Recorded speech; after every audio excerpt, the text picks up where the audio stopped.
자, 오늘 제목은 나의 간절함이 하늘에 미칠 때라는 제목입니다. 제가 어렸을 때 참 중풍병 환자가 참 많았습니다. 가볍게 오시는 분도 있었지만 아주 심하게 걸리신 분도 있었습니다. 때로는 젊은 분들도 심하게 걸리기도 하죠. 결국 직장도 잃고 사회생활을 할 수 없는 지경에 빠지게 됩니다. 오늘 친구들이 그 안타까운 마음으로 중풍병 걸린 친구들을 공수작전 하듯이 예수님께 달아내리는 그런 믿음의 모습을 보게 됩니다. 그 주위 사람들의 그 간절함, 바로 그 간절함이 믿음이 아닐까 생각이 듭니다.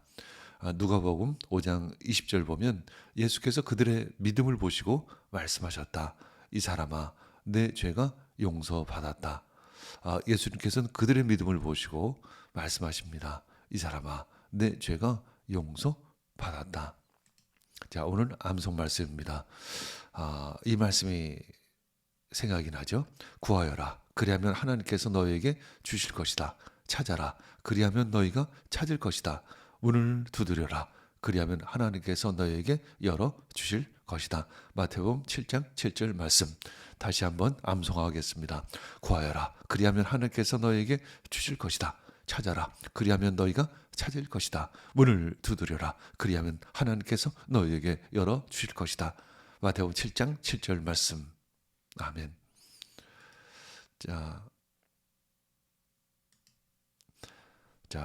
누가복음 5장 12절에서 26절 말씀입니다.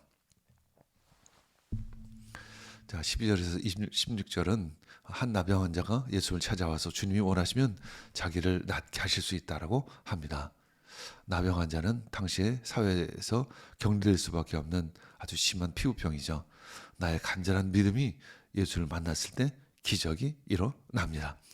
예수께서 어떤 동네에 계실 때 온몸에 나병이 든 사람이 찾아왔다. 그는 예수를 보고서 얼굴을 땅에 대고 엎드려 간청하였다. 주님, 하고자 하시면 나를 깨끗하게 하실 수 있습니다. 예수께서 손을 내밀어서 그에게 대시고 그렇게 해주마, 깨끗하게 되어라 하고 말씀하시니 곧 나병이 그에게서 떠나갔다. 예수께서 그 사람에게 아무에게도 말하지 말라고 명하시고 이렇게 말씀하셨다. 가서 제사장에게 내 몸을 보이고 내가 깨끗하게 된 것을 대하여 모세가 명한 대로 예물 드려서 사람들에게 증거를 삼아라.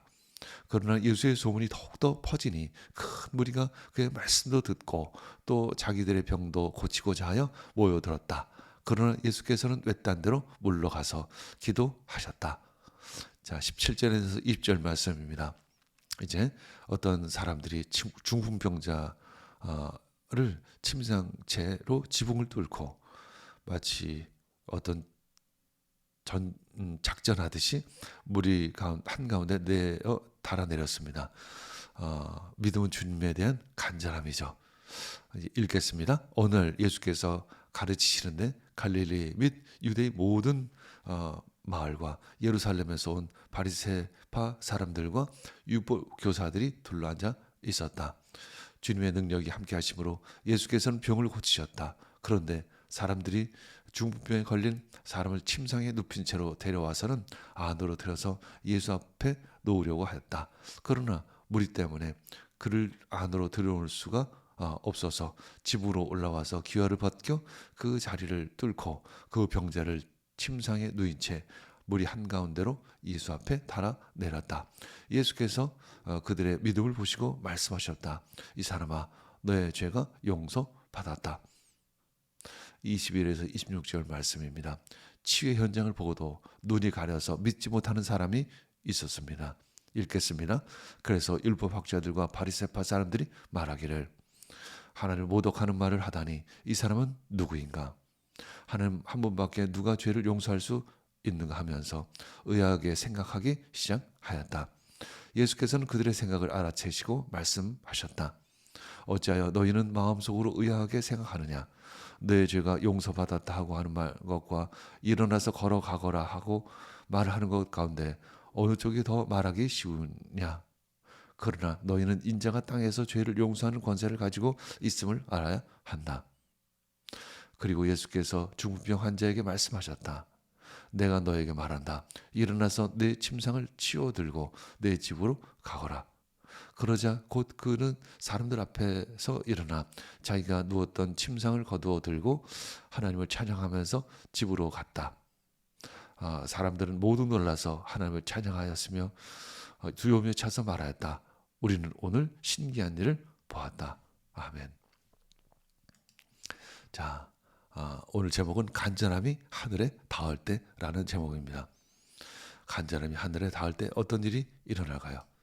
믿음은 하나님에 대한 간절함이다. 그것은 구원의 간절함에서 시작됩니다.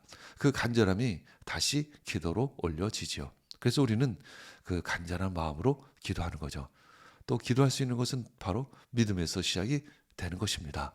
오늘 본문에서는 나병 환자와 중풍병자의 친구들의 간절함이 예수님의 마음을 움직이고 구원을 받게 되는 모습을 보게 됩니다. 한 나병 환자가 예수께 원하시면 자기를 깨끗하게 하실 수 있다며 간절한 마음을 표현하죠. 이에 예수님은 내가 원한다 하고 하십니다. 나병 환자의 간절함이 예수님의 마음에 임하자 그는 병에서 자유하게 됩니다. 구원을 받게 되는 것이죠.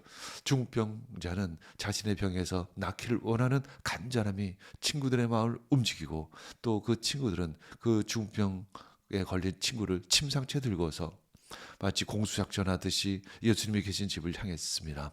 그 집에는 사람들이 들어가서 도저히 비집고 들어갈 수가 없었죠. 하는 수 없이 집을 뚫습니다. 그리고 침상을 내립니다. 무리를 한가운데로 달아 내리는 것이죠. 아마도 밧줄에 묶어서 그 침상을 내렸을 것입니다. 예수는 그들의 간절한 믿음을 보시고 말씀하십니다. 너의 죄의 사함을 받았느니라 라고 선포하시죠. 믿음은 예수님의 능력에 대한 확신입니다. 그 믿음은 어떤 장애물도 극복하죠. 주님께 나아가고자 하는 바로 그런 힘이요 간절함입니다. 그것은 병에서 노임을 받는 것만이 아니라 죄에서 구원받는 은혜를 경험하게 됩니다. 우리의 간절한 기도는 하나님의 마음을 움직이죠. 주님은 늘 간절한 마음으로 우리의 신음소리를 들으십니다. 사도행전 7장 34절 말씀이죠. 나는 이집트에 있는 내 백성이 학대받는 것을 분명히 보았고 또 그들이 신음하는 소리를 들었다. 그러므로 나는 그들이 구원하려고 내려왔다. 이제 내가 너를 이집트로 보내니 너는 가거라. 아멘.